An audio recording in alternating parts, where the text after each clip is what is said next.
Good evening and thank you for joining us. My name is Christy and I would like to welcome you to the Doylestown Bookshop's virtual event series. We are thrilled to welcome back former editor-in-chief of Cosmopolitan and New York Times bestselling author Kate White as she discusses her new novel, Happy Pub Day by the way, The Fiancée, a page-turning thriller about a captivating but cunning woman who threatens to upend the picture-perfect lives of the family she's about to join with debut author Wanda M. Morris. Kate and Wanda will discuss her book for about 30 minutes. After that, they will take questions from you, the viewers. If you would like to submit a question, please click on Ask a Question on your screen and enter your question there. If you're watching from a phone or tablet, click the icon with the question mark to submit your questions. If you would like to purchase The Fiancée or Wanda's upcoming book, All Her Little Secrets, from the Doylestown or Lahaska bookshops, click the button on your screen that says Buy the Books. We have convenient curbside pickup at both of our stores and ship worldwide. Now, a little bit about our guests. Kate White is the New York Times best-selling author of 7 standalone psychological thrillers, including The Fiancée and Have You Seen Me, as well as 8 Bailey Wiggins mysteries, including Such a Perfect Wife, which was nominated for an International Thriller Writers Award. The former editor-in-chief of Cosmopolitan magazine, Kate is also the editor of the Mystery Writers of America cookbook. Wanda M. Morris is an alumna of the Yale Writers Workshop and Robert McKee's Story Seminar. She is a member of Sisters in Crime and Mystery Writers of America. As a corporate attorney, she has worked in the legal departments of several Fortune 100 companies. An accomplished presenter and leader, Morris has previously served as president of the Georgia chapter of the Association of Corporate Counsel and is the founder of its Women's Initiative, an empowerment program for female in-house lawyers. All Her Little Secrets is her debut novel. Good evening and thank you for joining us. Thank you, Thank you. Chrissy. I'm Thank looking forward to you. your conversation and I'll be back on for the Q&A. Great. Well, hello, Kate. How are you? Wanda, good. So great to be with you. Are we clashing or is this working I don't together? know. I think we're actually kind of complimenting one Yeah. another. I should have your lipstick color on there. Thank you. Thank you so much. And happy pub day. Oh, Okay, tell us the truth. This is your 15th publication, your 15th novel. Is it still as exciting on launch day 15 as it is your very first one? maybe there's no time quite as good as the first one, but each year it's exciting and you'll find this out too. You've got a lot more books in you and you'll discover that it never gets old. There is a thrill each year. Oh, that's great. That's good to hear. That's really good to hear. So, listen, I've got my copy here, The Fiancé. This cover is stunning. I mean, look at the little piece of blood there, and the woman coming from behind the curtain. It's all so foreboding. So, why don't you tell us a little bit about the book? Well, I thank you for saying that about the cover because I really loved it. And I did give some thoughts to the art department about it because I just wanted, in a way, for the cover to be like a microcosm of the Mm, story. And mhm. it is in the sense that there's this woman and she doesn't look nice. And that's sort of what the basic idea is. That the book is, in some ways, it's like a locked room mystery where everything Mhm. happens in one location. And in this case, we're at the Doylestown bookshop virtually, but it takes place in Bucks County, Pennsylvania, Mhm. where Doylestown is. And it's a kind of a bucolic estate that belongs to 2 people in their 70s. And every year they have their 4 sons come for vacation every July. And it's taking place in July, and we're almost there. In the 4 sons, 3 of them have wives, and the youngest arrives with this mystery girlfriend no one's met, and we soon find out she's going to be his fiance.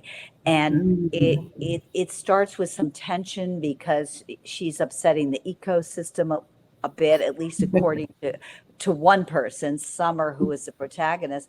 And then someone ends up dead in the family. And what makes it a little different than other locked room mysteries where everybody's freaked, they're on an island and they're being ticked off one by one, is only Summer realizes that the death probably wasn't a natural death. And she's really nervous about what this means for the rest of them, that there's possibly a killer in the midst.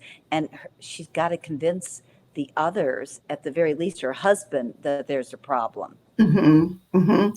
Excellent premise. I love that premise. So let's start at the beginning. That prologue, I know people haven't read it yet, but everyone, you're in for a real treat. It is so vivid and jaw-dropping. What made you decide to open with this sort of prologue?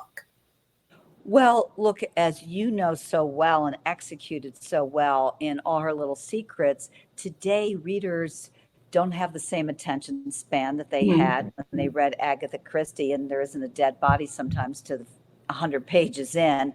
You've got to grab readers by the lapels right away. And you do that in your book, bang. We're right into the action in chapter 1.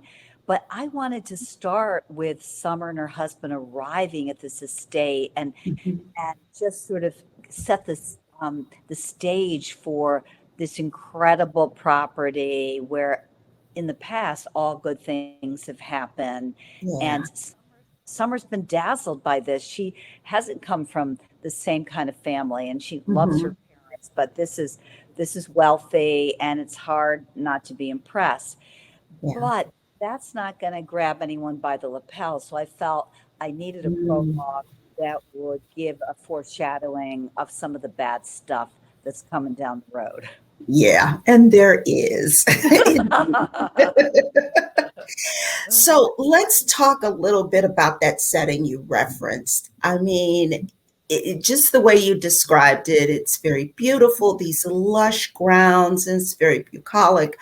What made you and you did stick the landing on that setting. What made you choose that setting for this book?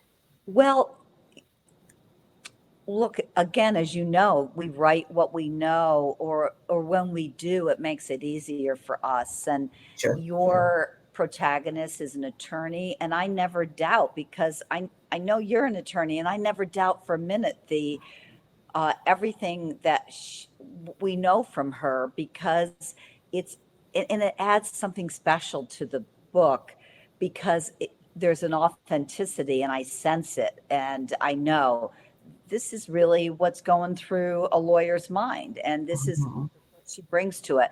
And we have my husband and I and our kids have a place in Bucks County.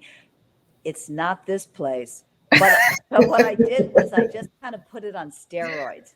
I started to think, what would happen if I had tons of acres and the house was just this big, rambling, incredible stone house and lots of things like that. And I just played with Bucks County, but in a bigger way.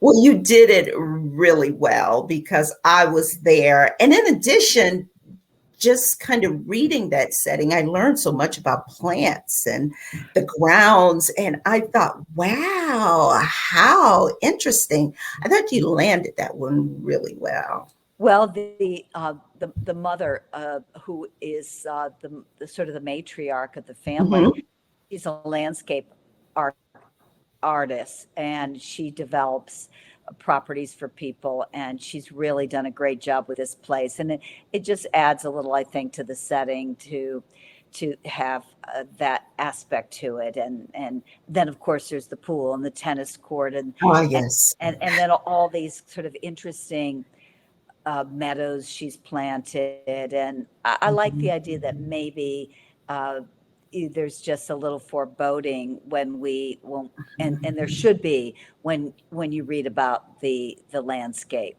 Yeah, it definitely comes through. So let's talk a little bit about the characters. of course, you've got Summer, the main character that you referenced, and then there's Hannah, the fiancée. And first things first, they're both actresses, correct? Right. And I thought, wow, you kind of immersed us in their world of theater and acting. How did you bring such authenticity to the book from the world of theater? I thought, wow, that's really well done. Well, it'll be interesting as you do your next books, whether how much you want to keep going down the road of having characters in the law. And in my first books, I was very close to what I did in my previous life as a magazine editor. And even as I got away from that a little bit, like one of my protagonists was a financial writer, and another one did some marketing work, but it was the kind of stuff I was familiar with. But 15 books into it, I had to try something different. And both my husband and daughter are very involved in theater and acting. And so that was just something I felt I could do with some authenticity, because I've been listening to them for a long time, and they both studied acting in college and really know their stuff. Have you thought about that yourself, Wanda? Are you going to stick with the field that you've been in for so long, or do you feel like, hey, I've done this, and next time I might want to try something a little different? Actually, I will not. I am working on my second book as we speak. I was working on it today, and it actually does not take place inside of a company, or it just tangentially deals with lawyers, but very, very small piece. But it actually just kind of deals with, again, strong women who are put in some impossible situations and finding their way out on top. I hear proclaimed that all my books going forward will be about strong women who come out on top. That's great. But it's interesting, Harlan Coben once told me that he thought research was a form of procrastination. And I think you can get caught up in doing too much research, but I'm sure just as you started to move away from the idea of the character's got to be a lawyer, and I started to move away from the characters got to work for a magazine. Part of the fun is doing the research and exploring other worlds. You just want to nail it, because when I read books about a character who's been a magazine editor and they get it so wrong, I think I wonder if anyone else realizes how off this is.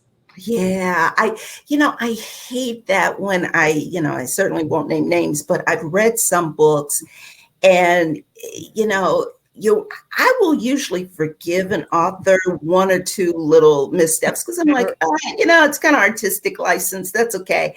Right. But when they get it really off the mark, I'm kind of like, I don't know whether, time is a precious commodity. Do you really want to invest 8 or 10 hours reading a book where, this guy just doesn't get it at all? So right. that is then you wonder what else is wrong, right? Right, exactly. And it takes you out of the story. I mean, that's why I loved your book so much, because I was immersed in that world. I mean, every day when, Summer woke up, and she had to decide whether she was going to go play tennis or go sit by the pool.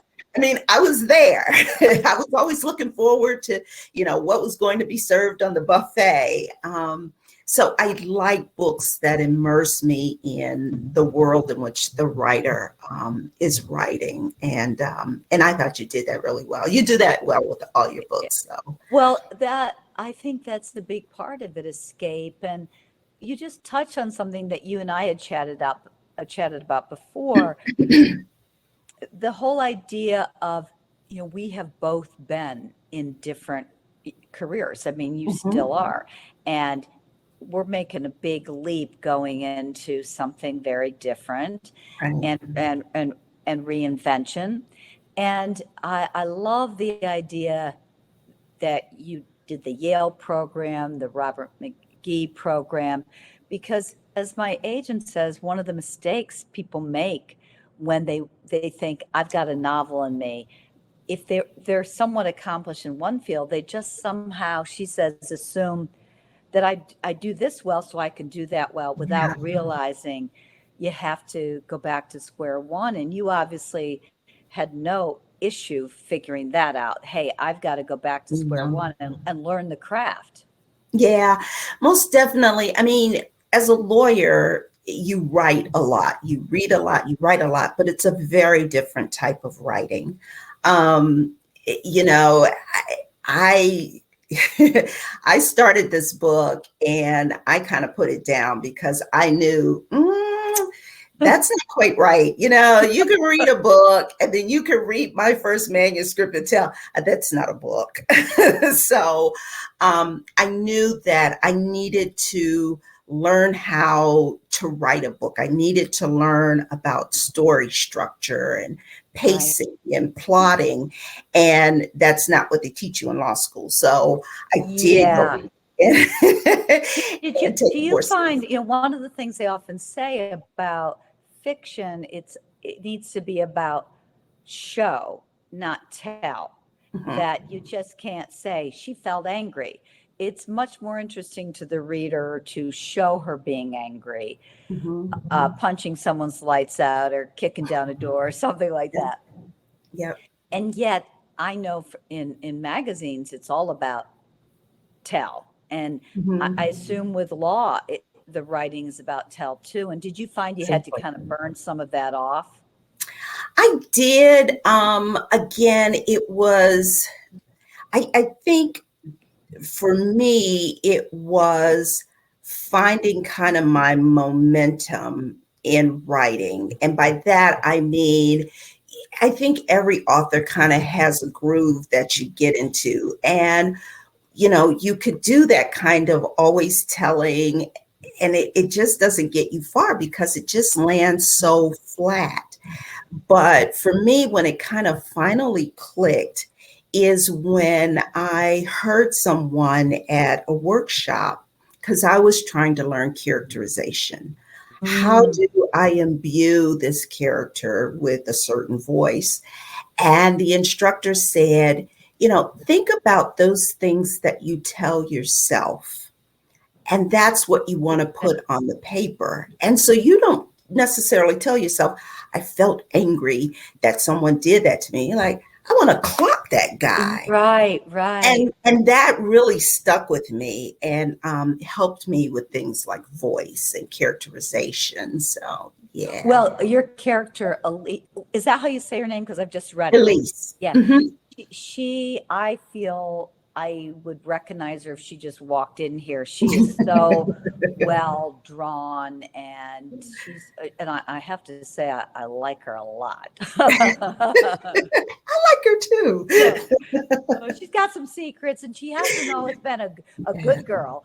No. she's got a lot of secrets. But that makes her interesting. She's made a few choices that haven't been the best choices, but we all have, right? Hello. Exactly.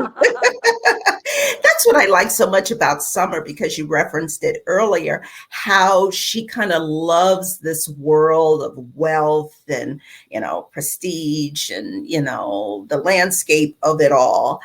And yet you can tell that she's conflicted too, because here she is, you know, with this poor mom and dad who've suffered this terrible loss. I don't want to give away any spoilers. And, you know, I think and maybe you tell me if I'm wrong, she almost feels a sense of guilt that she's enamored with all this wealth. But, you know, she didn't really come from that. And so she's trying to walk this fine line of not, you know, disturbing the balance of her mom and dad. Right.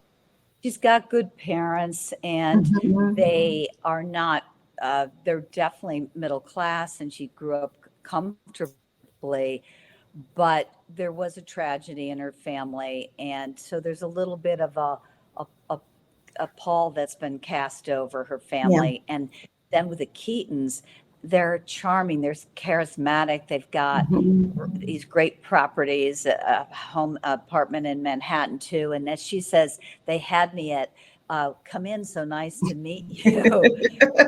Dazzled, and she does feel a little bit of guilt, and she plays it down when she talks to her own mom. She does, sometimes she won't even admit that she spent some time with him that week because she doesn't want that to be an issue. And I guess the other thing for her is she's jealous of Hannah. Hannah's an actress, and Hannah's got more success than and Hannah's shooting a Netflix pilot, and Summer goes, She's not. in the freaking world shooting a Netflix pilot except me.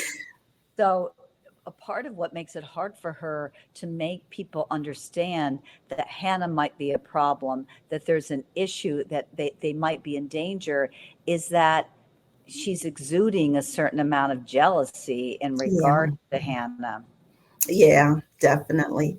Listen, I wanted to ask a few questions because I remember being out in the audience of talks like this and wanting to get those little nuggets and pearls of wisdom. So tell us a little bit about your writing process. Are you a plotter, or what they call a pantser, where you just sit at the computer and the muse hits you and it all flows out of you? How does that work for you? Yeah, I agree, Wanda. I've been to a lot of talks to hear other authors, and I'm always interested in their process. And what's amazing is that it can be so different. But just as you say, it generally breaks down that you're in one category or the other. And I just refuse to ever be called a pantser. I just think it sounds stupid. So no, I have to plot out to some degree. And I loosely plot out. I know who the killer is. I know why they did it. I know how I'm going to try to hide the killer, because for me, one of the things I try to do, because all my books have a whodunit aspect, is I want the reader to feel, I should have guessed it. She didn't cheat me. She gave some clues, but I didn't figure it out. And so then I generally plot about 4 chapters at a time. I make a grid on a notebook page, and I divide it into 4. And I usually do 4 chapters at a time, a little bit tighter. But I'm curious if this happens for you too. Sometimes just as you're writing, your brain does something where it suddenly announces somebody's going to die who you didn't think was going to die in the middle of the book, or did something.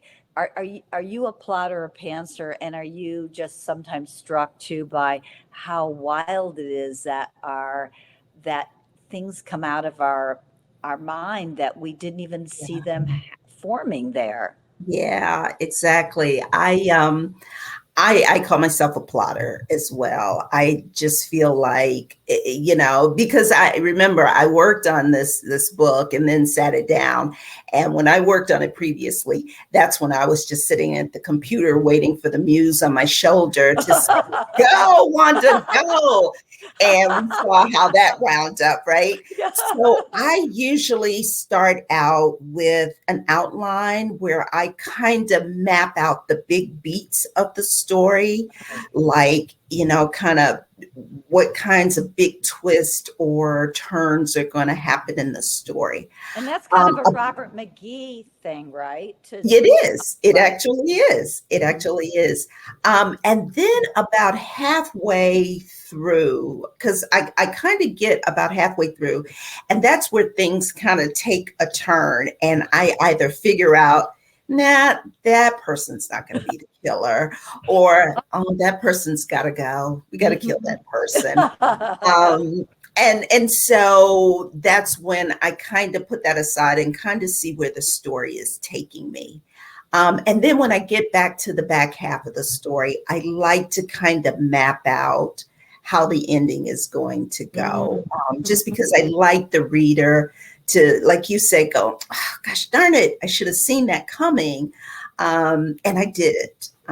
So yeah, I'm definitely a plotter. I think particularly if anyone who is listening has this idea of writing a book, I think certainly your first time, you would be well served to be a plotter Yes, because it's so easy to get absolutely. boxed into a corner. Absolutely. I couldn't agree more. I just think, particularly with mysteries and like you say, whodunits, I think you have like red herrings you have to set up. You Mhm. have to hide clues. You have to misdirect the readers so that they're over here looking at this bright, shiny thing where something else is happening over here. And so I think for me personally, I just can't do all of that, in the confines of my brain.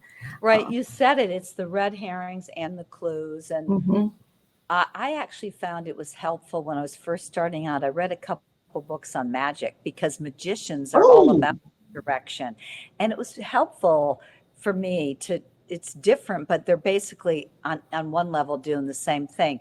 A lot of yeah. times they've already completed the trick when they've got something in their hand. You're staring at that, but the trick's already done. Right. What an interesting idea. I'd never thought about that, but you're right. It is kind of the same thing where you are misdirecting. Right. Um, so before we start to wrap up really quickly, are you working on something else? What is it like? When can we expect it? We Well, all this love what you write, so come on Oh, and give us thank some you, teasers. Wanda. Well, I guess for me, this is always a crazy time because and it happens like kind of always around this time of year because my books usually come out in the spring. And then Mhm. I've handed in the one for 2022.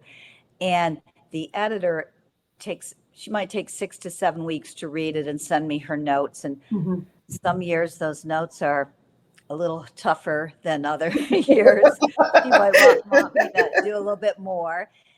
And so I'm always praying. But what I try to do during that period and what I did all through May is come up with the idea for the 2023 book because Wow. once I get my editor's notes and I just got them, I usually take a month or so Mhm. to do the fixes that she's suggesting. I have a great editor. And so I I always love what she has to say, but sometimes I've taken as much as 6 weeks, and but that's going to me get behind on writing the book for the next year. So if I Yeah. can at least get the idea done in my head and write a chapter or two, which I did, then it's sort of working, marinating on some level that Mhm. then once I get the book for 2022 in, I already have a really good head start in a way on the next one. But boy, 2023. this is like spinning plates time of year.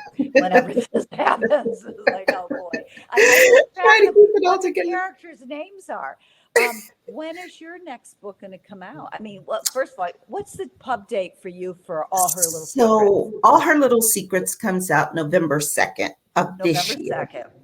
And so I have to turn in my next book this fall.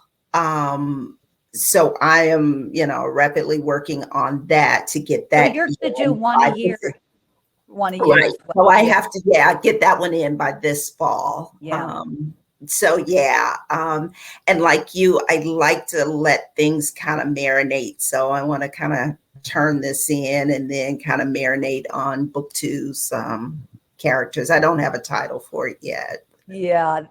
Well, I'm so excited for your debut, and Thank you you. wrote a very, very compelling, smart thriller, and just so it's sophisticated, and you dealt not just with death and who done it, but you dealt with some really interesting social issues, and Mhm. I certainly could relate to some of them. What's it like to be the one woman Right. in the room, and the one Black woman in the room, and it's just just having been the only woman in the room in my career at times, it's tough, and it was great to Yeah. just read it and feel I could connect not just with the fact that I loved it as a thriller, but also some of the issues Elise was Yeah. dealing with. Yeah. It's a tough place. And it's kind of sad that we're still sitting here in 2021 talking about issues that, you know, Yeah. we've seen decades ago, but I'm really excited. It's been getting some very good buzz, and so I'm just really excited for November, Yeah, and I'm you so you excited about should be. It's fabulous, and you're gonna have a, so much fun with it, and then we'll just wait for the movie. So I think we're going to have some questions. We are. Hey, Hi. This is the time. If you all watching would like to submit questions for our guest, click on Ask a Question on your screen and type in your question there. In the meantime, I believe in the virtual green room, you may have mentioned something, Wanda, about a lightning round question situation we could do. I do believe I do have some questions for Miss White. All right, are you ready? Yeah. Okay, coffee or tea? Oh, it looks like Oh, we may have lost Kate for a moment. So let me bring her back in. I'm coffee, by the way. I'm tea. Excellent. Ah, I do like tea. I do like tea. yeah, the coffee makes me jittery. I just can't stand that Yeah. jitteriness. Yeah. It's 1 cup in the morning and I'm pushing it if I have something in the afternoon. All right. So I'll wait for her to log back in here.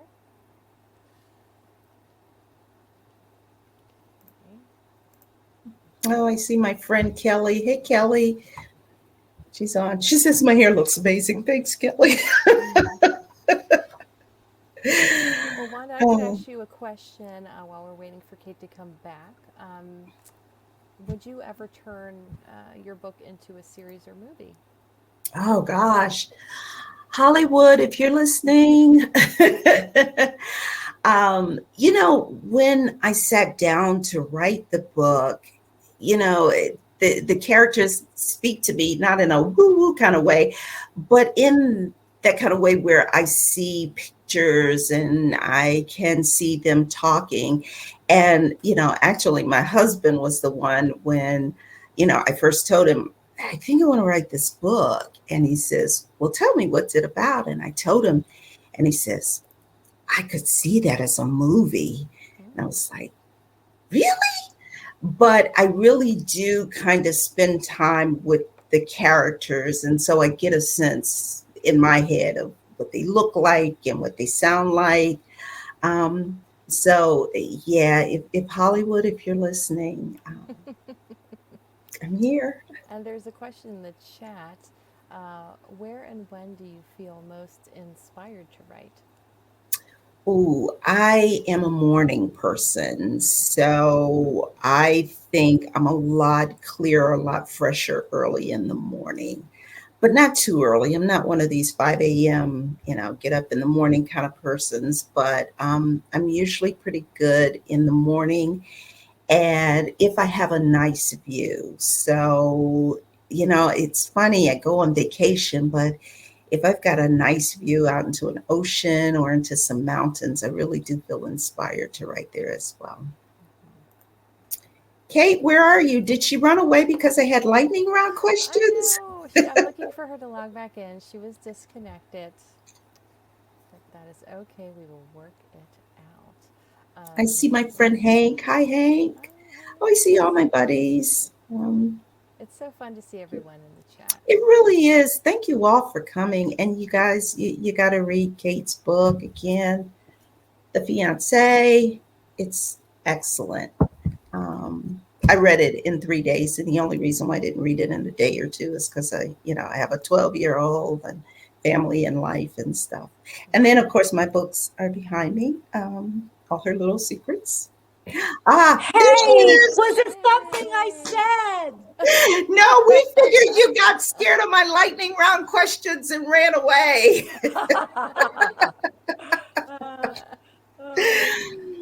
Okay, so Kate, here's the question for you. You're having a dinner party. You can invite 2 or 3 authors, living or dead. Who's coming to the dinner party? Wow. I think one of them would be Will Shakespeare because we see our buddy Hank Felipe Bryan, who studied Shakespeare, is watching, and she could probably talk to him a lot better than I could. But I'm just so in awe and the mystery of him, and we don't really know much about his life. And I would just want him there so I could ask him a million questions about his life. I like that. Dogs or cats? Both. Oh, nice. Coffee or tea? Both.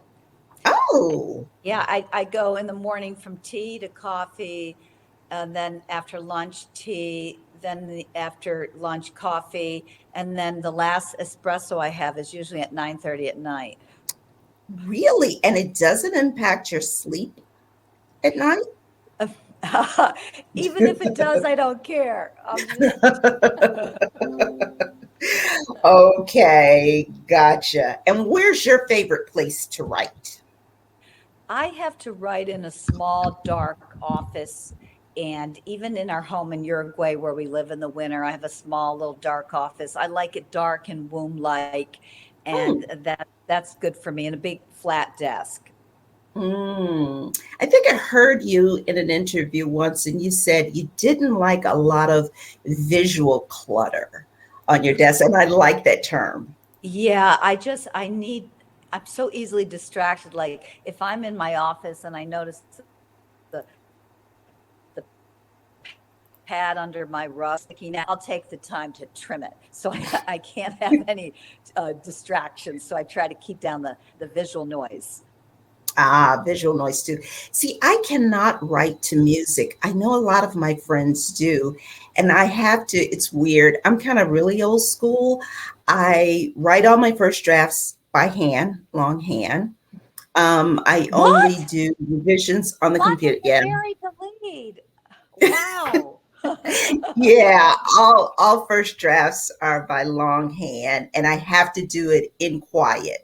I can only listen to music if I'm typing in revisions. See, I like if I've heard it a million times, I can hear it. You know, I like quiet, but for whatever reason, sometimes there was one year I wrote a whole book with Carmina Burana, playing.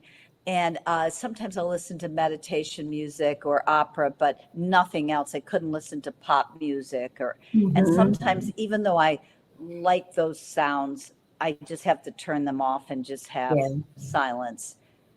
And then you type everything into the computer after. So wow. I have an entire first draft of my my both books actually. I'm in longhand.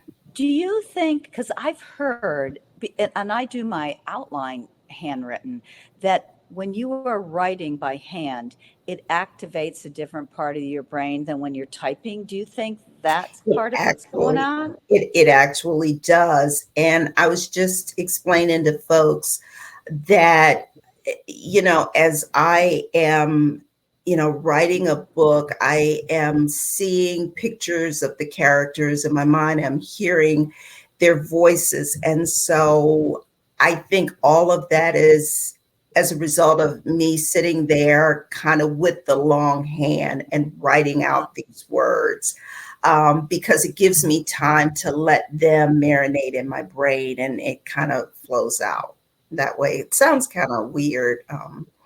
Nope, I think there are people who do that still, even with computers. One question I have: you're still working full time, right? No, not right now. I am writing. Yeah. But when did you do this book? Did you start this book when you did have a full time? No, I started this book when I was working full time. Right, with a 2-year-old son, book one. Yeah. No. Just recently. And I would go to the library that was around the corner from my office and sit in the library for like an hour and a half and work on my book because, again, I needed quiet and no distractions. And I knew if I had sat in the office during my lunch break. People would, right. Yes. Well, so did you find that working midday was good, or if you had your druthers, would you work early in the morning? Was that a big part for you, figuring out when is the best time for me to write each day? Because I know it was for me. Yeah, no, because I felt like I didn't have the time to write the book, I wrote it whenever I could. So that meant getting up a little earlier to do it. I did it. I wrote on my lunch break. I did it while I was sitting and waiting on my kid, to come out of a sports lesson. So I just kind of stole these snatches of time to write. Now that I am writing full time, I have to get to it in the morning because I find that there are other things that'll come across during the course of the day. And, I sometimes have the attention of, a gnat. And so I'll go scooting off doing something. I'm like, oh yeah, I'm supposed to be writing. So I have to get in early morning writing. And I'm not one of these people that, it's like, I must write 1,500 words every day. I come to the desk because it is my job now. And I sit here and I wait for things to happen. And sometimes a lot happens and sometimes a little happens, but I still feel productive, whether I'm reading or I'm thinking or I'm outlining, but I'm at the desk and I am doing something because this is my job. That's interesting. For me, in the very beginning, I wrote just because I could see I was going to procrastinate if I made it too big. So I wrote for only like 15 minutes a day. And like John Grisham says, you should write every day. And I believe that. I think people who want to try to write a novel and they do it on vacation or just on weekends, I don't think you get there that way very easily. And so I would try to write 2 hours on Saturday and 2 hours on Sunday before my kids got up. But then a big breakthrough for me happened when I aimed for a certain number of words, because I try to leave at least a month or two before my deadline so I can really go back and do even more editing. And if I, don't make that, I really get panic stricken. So every book I start off with, okay, on average, it's 85 to 90,000 words. If I'm going to do that in 10 months, how many words do I have to do a day? And I'm glad you're more relaxed about it, because for me, I have to hit that number every day or I get panicky. See, and that's why I don't set up a number, because it does panic me. And I think it inhibits my creativity, because then I'm like, you didn't get in those 1,000 words today. But when I said I'm coming to the desk and this morning I have to work on the scene where, Joe Blow gets, pushed into the lake or whatever. You get a spoiler there, Wanda. That's a spoiler. Oh, Joe no, Blow it's got not. into the lake. Oh, no, it's not. There's no lake. But if I say I'm going to work on a scene, then I sit there and I work on that scene for as long as it takes. Or, I work on, 3 chapters that I know need some polishing or tweaking. And without the pressure, because if I put the pressure on myself, I don't get very far. That's good. But I think we're just proving that there's so many ways authors do it. It just, what works for one doesn't work for another. I see some people have asked a question, but is there any way is Chrissy here to tell us what those are? Yes. Can you see me, Kate? No, I can't see you, but I can hear you. I am here. All right, we'll start with our viewer questions. This question is for both authors, and we'll have Kate go first. Let's see here. How many drafts do you need to do before you consider the book finished? I actually really, in one sense, do one draft, but I'm constantly editing as I go and I go back. So probably tons of little drafts. and I'm just going over and over again. So I never like finish and then roll up my sleeves and dig back in. I'm doing that all the way throughout. Hmm.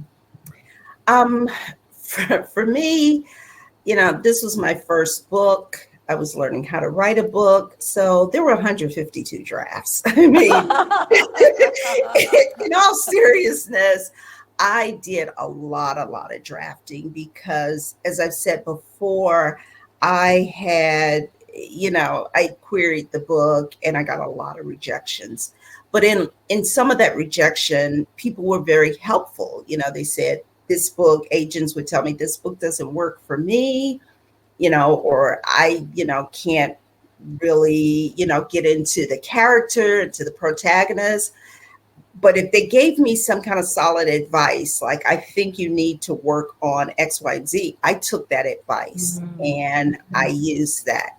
For my second book, I am now in like draft 3, maybe, and I plan to send it off at the end of this summer. So there's probably another draft to go. So maybe another draft or 2. Yeah. And for Kate, was your first attempt at a book on the same topic? I wrote a couple of nonfiction books when I was in the magazine world. I wrote a book that was a bestseller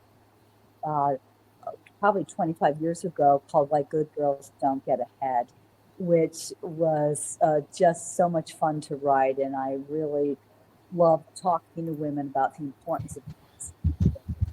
Because now we've heard that again and again, but back then women were told, keep a low profile, don't rock the boat. And so that was exciting. And for me to be able to spread that message.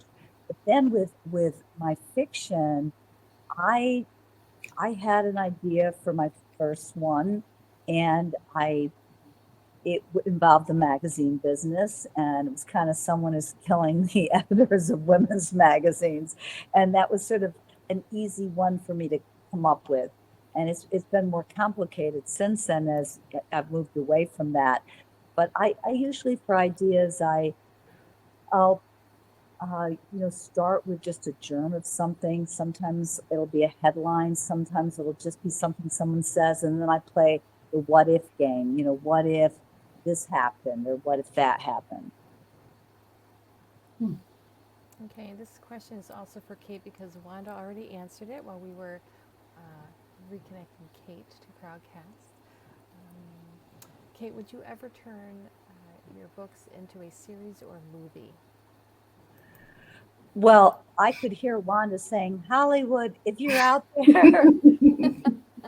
I actually, with my Bailey Wagon series, it was optioned by Lionsgate and ABC and this one producer. And I just didn't realize how much fun that was. I didn't tell anybody. I thought, oh, nothing will come of this. And the producer took me out to lunch, and I don't know if I had time to write him a thank you note.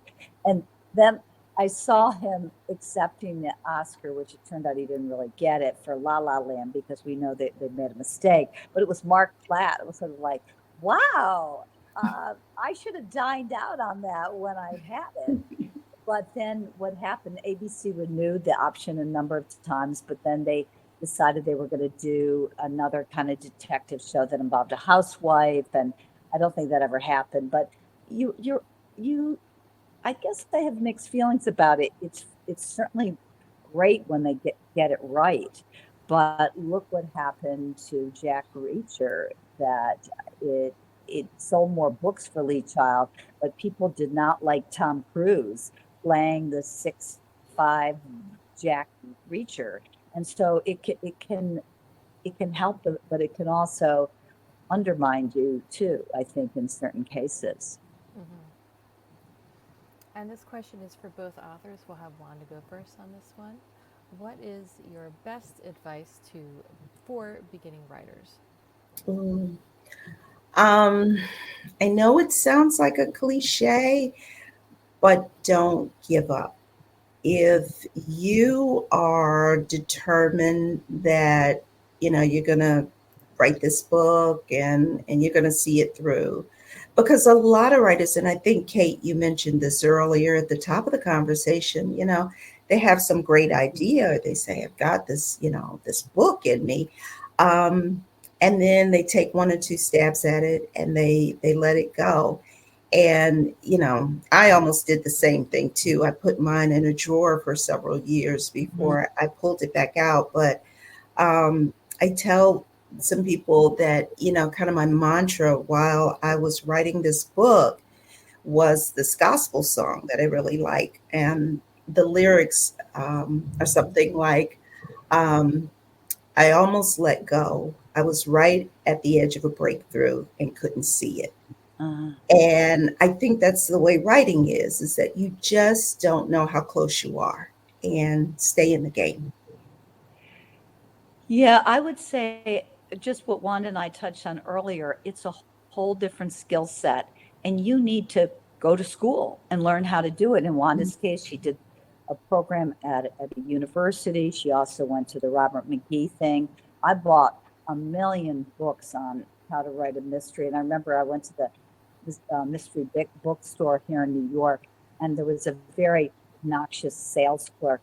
And I was in some fancy suit from my Cosmo days, and I had, all these books and high heels, and he looked at me like, "Good luck, sweetheart." But I read those books. I read those books. I read a ton in the genre, and you really have to. Maybe you do like a work with a group of writers, a writers group, but you have to understand. You have to learn how to do it. Right. And then I think the other thing is that sometimes if you're stuck, to understand you may not have gotten what I call the writer's cocktail down, and that is being sure of your genre, knowing what time of day you need to write that's best for you, the setting. Maybe you do need quiet like Wanda, or maybe you need a little sound like I do, and you just have to make sure that you've got the cocktail right for you. And then lastly, I really believe, as I said earlier, you need to write every day, because if you're not doing it every day, the pages aren't going to add up. Yeah. Okay, we have a question here for both authors again, and Wanda, we'll have you go first. Do you outline the entire book conceptually before you get started? I have to have some idea where I'm going. So I generally do, as I indicated, I usually put together an outline of like the bigger beats, like, what makes the story take off, and, what happens that is some big twist or turn, and where do those go.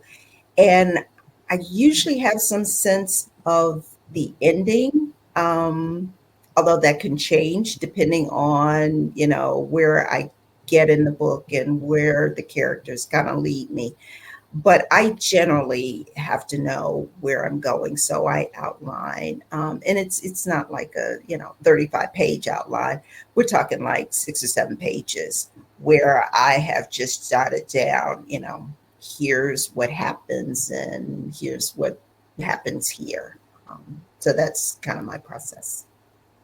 For me, I do know where I'm going in terms of who the killer is and why, but I don't write it down any place. I just have that in my head. And then I have a notebook. Every book has a spiral notebook, and then I outline 4 chapters at a time, and that really helps me. But I always know where I'm headed. Okay, this question is for Kate. Is there anything you miss from your Cosmo days? Well, the Cosmo Beauty Closet for sure. It was like heaven on earth, and I got every beauty product. I still, this many years later, I still have some of them. And I had a great clothing allowance and car service, and that was fun. But the thing I liked best was I had a really fantastic staff, very diverse, and incredible people who weren't afraid to push the envelope, because Cosmo was a pretty over-the-top magazine. And I would say I am still friends with so many people who work for me. Both my entertainment editors, my beauty editor, my executive editor, my brand director, my managing editor. I consider them some of my closest friends. So what's good is I get to still have them in my life, and we gossip together, we hang out together. And so the thing I like best, I'm lucky enough to still have.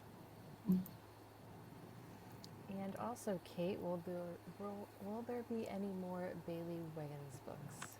Oh, thank you.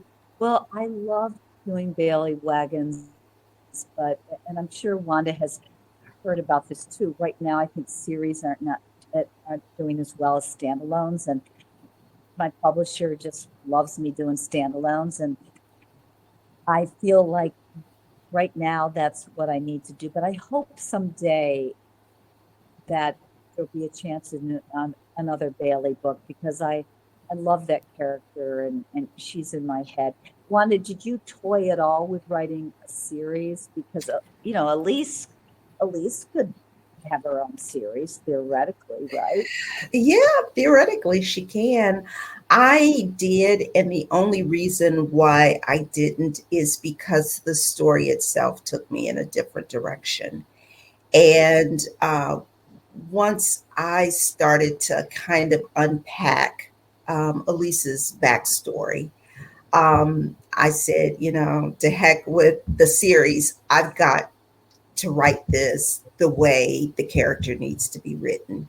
And so, again, Hollywood, if some creative type in Hollywood can see a place where at least Littlejohn can go, I'm all for that. But I am also a firm believer, write the book that you want to write, first and foremost, because that's the book that's going to resonate with you. That's the book that gets you to the desk every day to write. And if you're trying to write towards trends, if you say, well, I'm not doing series because series aren't really popular now, by the time you're finished with the book, that trend will have passed and we're on to something new. I mean, one of the things that I got repeatedly when I was querying this book is that, well, books about lawyers just don't really sell. And what? Right. And I was like, whatever. I'm not changing who she is and what she does. It was integral to her story. Yeah, and what you said, write the book you want to write. And Lisa Unger says it a little differently, which is very much kind of like a bookend to what you're saying. Write the book you want to read too. Mm-hmm. And that reminds you, don't get hooked about the trends. What do you love to read? What would make you open it up and keep going? That's exactly the reason why I wrote this book, because I didn't see Black women running around who were smart, sophisticated, and hunting down bad guys in dark office towers or riding around in fast cars. I mean, I didn't see that. John Grisham has great books. Joseph Fender has great books, but they don't have those kinds of stories with Black women in them. Right. You wrote the book you wanted to read. And I wrote the book that I wanted to read. Right. Yeah, exactly. Well, we have time for one last question, and this is for both authors, and we'll have Kate answer this first. How do you handle your first pass of editing on your own before you hand in your draft to your editor? How do I handle my own editing? The first pass of editing on your own before you hand it into your editor. That's a good question. As I said earlier, I do it as I go, and then I just, I might get down 10 chapters editing each chapter I write in the mornings, and I'll try to edit in the afternoon, but then I'll go back after I've written 10 chapters and edit more. But the most important thing, I think, is if you can get a little distance and step back. And so sometimes I might leave it for a week or two, because then you're looking at it with more of a fresh eye. Mm-hmm. I tend to agree with Kate. one of the things I check for in books, because I like fast-paced books. I like books where, like Kate's book, you read a chapter and it's 2 o'clock in the morning and you get to the end of the chapter. You're like, doggone it, Kate, I'm going to read just one more chapter and that's it. And so, before I turn it in, I always like to look to see if my pacing is on point. And so I go through chapter by chapter. And if I'm not excited to read the next chapter, I'm thinking the reader's not going to be very excited to read the next chapter. And then, again, to Kate's point, I want to make sure that this is a book that I get excited about, and I want to come to it with fresh eyes. So after I do a draft, I leave that draft, if time permits, for a couple weeks before I come back to it. Well, I would like to thank you both so much for joining us. Oh. Kate, happy Pub Day. It's so Thank you. exciting. Happy Pub Day. This has been Yeah, so much fun. Wanda, such an honor to have you interview me, and I'm so excited about your book coming out November. Hey. And to remind everyone, while we're plugging books, if you would like to purchase The Fiancée or pre-order all her little secrets from the Doylestown or Lahaska bookshops, click the button on your screen that says buy the books. It'll take you to our website where you can purchase both of those fantastic books. Thank you all Thank for you your so much. questions. Great. Thank you, Chrissy. Thanks, Thank Wanda. you. All right. Thank you. Bye-bye. Everyone have a good night. Good night.